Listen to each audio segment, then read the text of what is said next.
Citizens, it's that time. You are officially in Alert Zone. Welcome to the Alert Zone TV. I am the Wizard, Uncle James.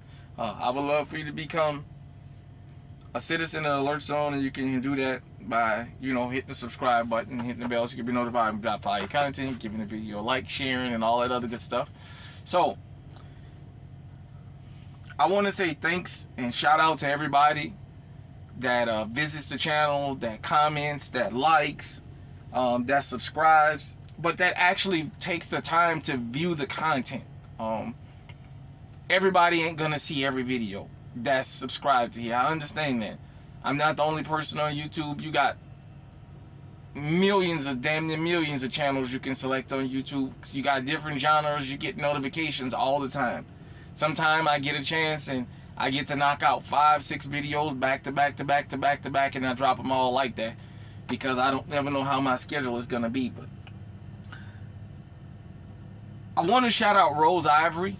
Rose Ivory in the comment section came from the old channel, and we all have engaged about certain things, here, and I enjoy it. So we're gonna have a discussion. It's gonna be like a video response. I posted a video on Friday about the response to the Rivie County Sheriff in California, because he was talking about how the criminals basically don't respect law enforcement like they used to, and he been in law enforcement 30 years, and he remember when the criminals would just get caught and do their time and what have you. And then I went through a whole plethora of scenarios on why that is so, why the criminals feel no shame in going after law enforcement now when it didn't used to be like that. I remember that too. So I want to read this, and then I'm gonna try and come up with a response that's quick enough. It says Rose Ivory want to ask this question. So I don't want anybody to get offended, because these are the kind of discussions we need to have, because you always need to consider, when I talk about law enforcement, we legally armed citizens. I like to give you scenarios on how to deal with this. So, why do these drivers that get gunned down by police never have their documents ready in their hand while keeping them on top of the steering wheel in clear view?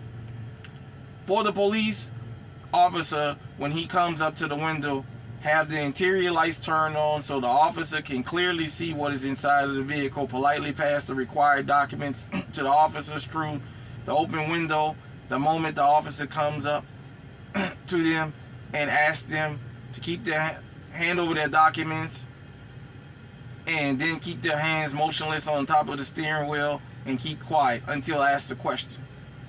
They all make the officer have to tell them, the driver, they need to see their documents, and then these officers have to use Then these officers have to stand around super nervous, wondering why the driver isn't following proper protocol by having their documents ready, and these drivers start squirming and fidgeting and reaching for things all over the place, most often in dark, shadowy car interior, while the panicking officer yelling, "Stop reaching," or "Don't move, show your hands," often multiple times. Then the families of these drivers claim, but he was complying and still got shot for no reason. It appears that there are honest, law-abiding citizens, such as the ones that sat on the jury during the Castillo trial, that eventually did not consider that to be complying. Perhaps they feel that the driver is potentially trying to ambush that officer and trying to create plausible deniability. I was just reaching for my wallet. In the event that they're ambushed, the police officer does not go as planned. The jury in such trials has time and time again then sympathize with the officers in question. Again, it's not my intention to offend you or anyone else. Rather, I hope you can answer this question so that I can better understand different viewpoints and see if there's something that I'm missing. Thank you in advance. I really appreciate it, and keep thought-provoking videos.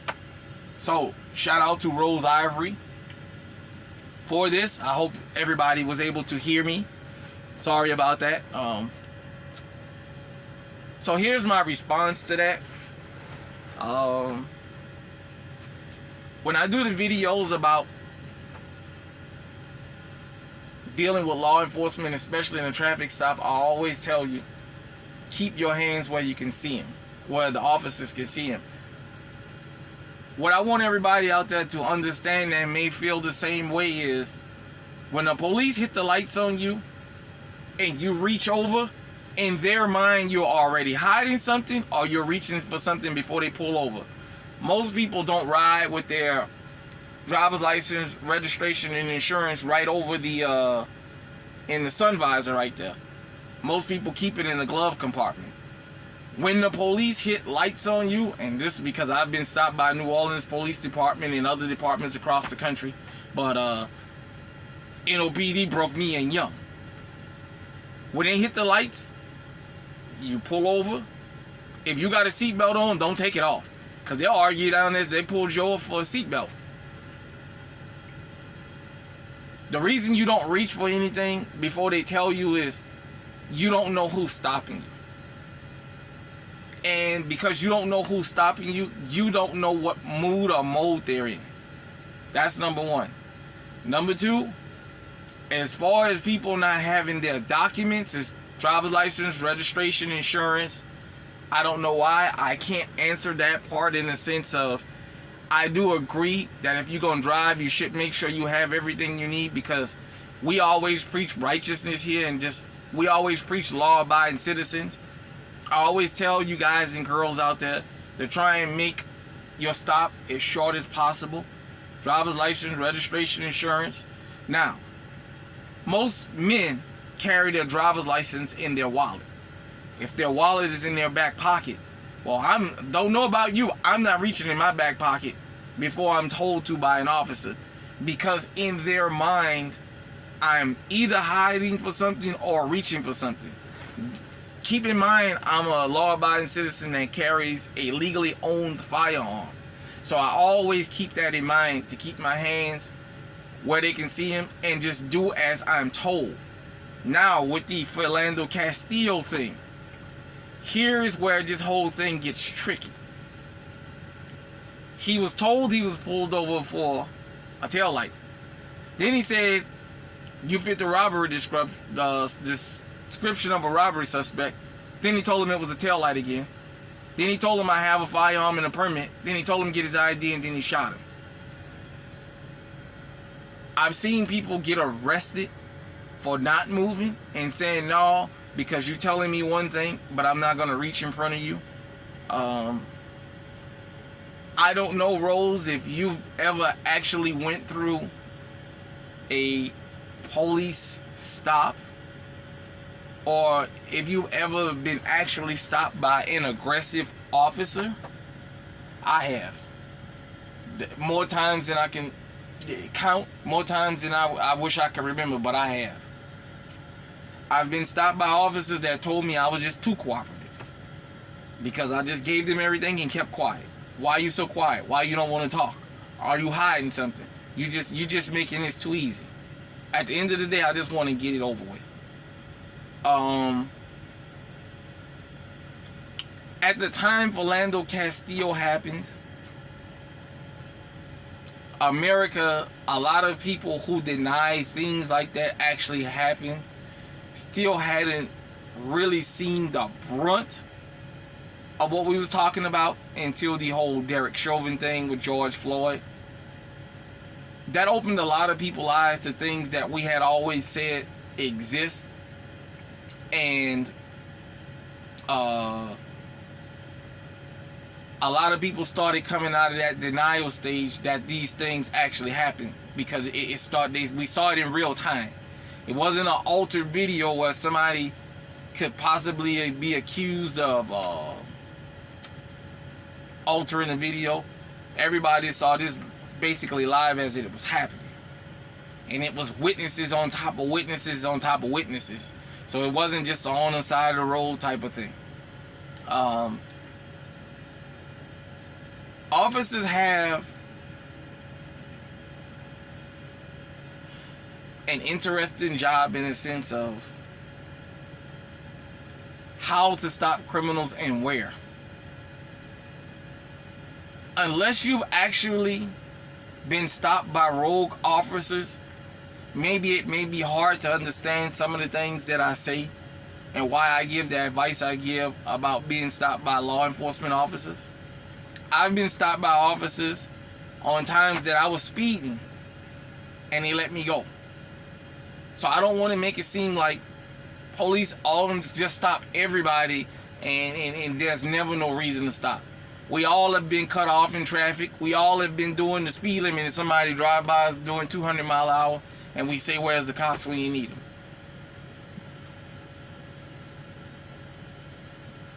The response I gave to the sheriff's deputy from Riverside County out there in California, I just gave him a basic catalog that he can go by.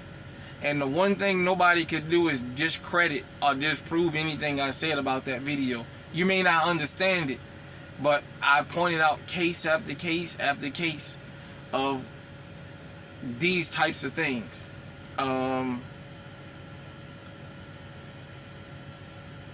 I always advocate, like I said, that you have your credentials, at least knowing that when your insurance card come every 6 months or every month, however you pay your car insurance, keep the up-to-date copy. I know a lot of people like to show it on their cell phones. I personally still carry the physical copy because I don't like doing that. Some of these officers, that ticks them off. I try my best to just, look, here's a hard copy of my insurance and it's up to date. It says it's up to date. That way you ain't got to call it in. My driver license, my insurance. And that be that. You know, it's a two-edged sword. When you stop somebody in a dark place and you get upset when they drive to a well-lit place, what are you upset about? If law enforcement officers turn the lights on somebody and somebody turns on their flashes, some people even get on the phone with 911 and say, I'm being stopped at so-and-so. I'm just going to drive to this particular place where it's well lit. I'm not running from the officer. I just don't want anything to go wrong. There's cases of that. There was an officer, a guy stopped under a light pole where people can see. And then the officer screamed and hollered and asked him why he stopped. And when he tried to tell him why he did that, he kept telling him, shut up. He didn't want to hear it. And the guy just complied with him and let him get smart with him and all that craziness. And then the officer wound up letting the guy go. And the guy said, hey, man, all I did it for was your safety and mine. I binge watch Cops a lot. I've done this for years. When I was a kid, as I explained, I remember the first episode of Cops. I remember watching America's Most Wanted on Saturday and Cops and what have you in the night. I listen to what police officers say real close, and I watch what they do, and then I link them with my own experiences. So this tells me when I mention law enforcement, I'm speaking as an across-the-board policy because it's across the board. When you watch Cops, go get on Pluto TV. They have the Cops channel. Don't watch for entertainment. Listen to the officers and then watch what they do. They tell you. You hear it all the time when they light somebody up. Oh, he went to squirming. Oh, he reached for something. Yeah, there was a lot of movement going on up in there. This is why a lot of people wait until the officer comes up to them before they reach for this, before they reach for that. This is why a lot of people ask, is it okay for me to reach for this or that?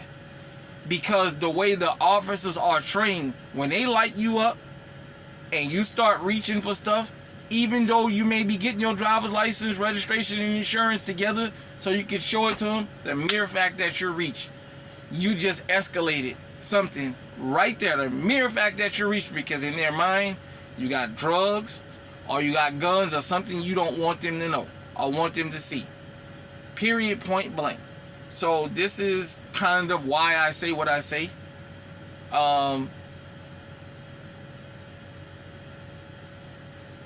You rarely have instances where you get to see the whole thing from beginning to end, from when they first turn the lights on until what have you. But if you watch Cops and you listen to them, a lot of times that's what they do. They'll say, hey, I'm going to stop this car because it's coming out of a high narcotics area. But when they pull the car over, they don't tell the driver that's why they stopped him. They tell him, you didn't stop at the stop sign. And when the driver says, no, yes, I did, they argue him down, no, you didn't. Now, the ones they show on TV are the people that actually find drugs and stuff on, guns. They don't ever show you the ones, the hundreds, maybe thousands that they stopped and the person didn't have nothing, but they just was looking for a reason to check them. My very first traffic ticket was that. An officer followed me and my friend 6 blocks the day I got my car. I made a right-hand turn. He made a right-hand turn and pulled me over. We was out there almost 2 hours. Gave me a ticket for running a stop sign. And I said, hey, wait a minute. Everybody knows when the police is behind you, you drive extra careful. I came to a complete stop, but he said I rolled the stop sign. That's the oldest trick in the book. They always tell you roll the stop sign, and then they start with the, well, let me search you this, and that. So, if you've never been through a traffic stop by a rogue officer or officers, it may be hard for you to fathom that these type of things happen that I mentioned. I hope this answered your question. Like I said, for me, I just keep my hands where they can see them. When they ask me, driver's license, registration, insurance, I get the permission, just because at the same time the officer want to go home, I want to go home alive too. So shout out to you, Rose. I hope this answers your question. To anybody else who may agree or disagree, may want more clarity or what have you, hit me in the comment section and let me know what you think about this video. And until next time, everybody out there, stay safe, stay armed, stay on high alert. Make your encounters with law enforcement quick and to the point. Have your driver's license, registration, and insurance up to date. Don't have no weed in your car. Don't have no illegal guns in your car. Don't have no open alcohol containers in your car. Don't have no kind of drugs. And if you got any friends that's having, or family members, any of this, don't let them allow them to ride with you, because at the end of the day, it's your safety, it's your freedom, and you don't want to throw that away. Peace.